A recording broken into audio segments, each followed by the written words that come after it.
Donald Trump tonight is holding on to a 1-point lead in one poll over Hillary Clinton. That according to the latest national IBD presidential tracking poll. Trump leading 41 to 40%.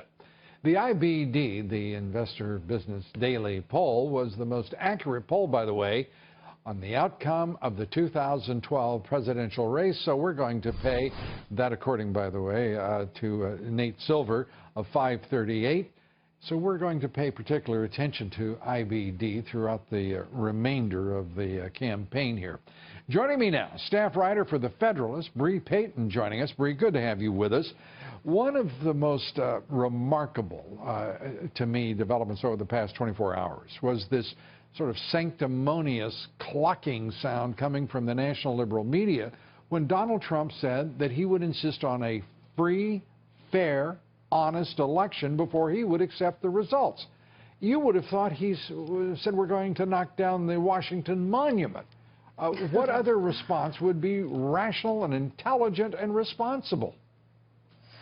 I think it's perfectly fair to expect a fair election, and I think that his questioning of this being rigged is completely reasonable, given that, you know, there was a GOP office in North Carolina that was literally firebombed last week, right. And now we're having these undercover sting videos that are coming out and showing that Democratic operatives paid, you know, volunteers and protesters to incite violence, and also they were planning to mess up the polls on Election Day. So I think his questioning of the system being rigged or not is perfectly reasonable and fair. And, you know, we do know, based on the data that we have from a Pew Charitable Trust study, that 1 in 8 voter registrations are either invalid or expired. So, and that's roughly equates to something like 18 million voter registrations are just invalid, so, which is certainly enough to tip an election. So I think that his concern is perfectly legitimate.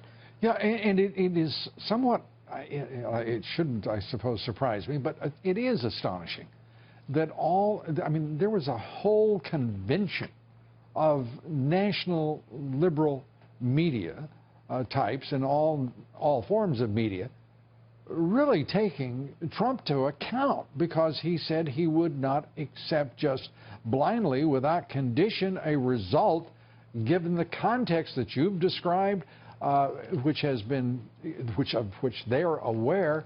It makes them seem to be very clearly part of the problem we're contending against in this country when we talk about a corruption-free government and a society that's actually been served by its government instead of controlled by it.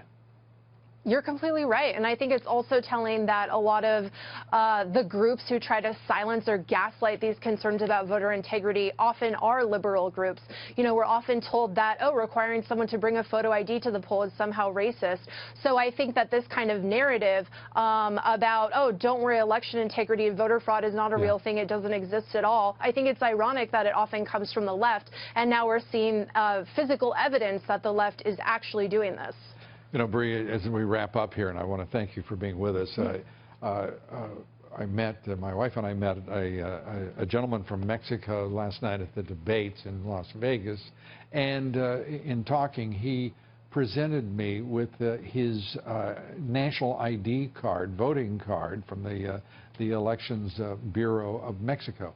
Every voter has to have a photo ID in Mexico. Do you think they're being racist to one another? Just a rhetorical. No.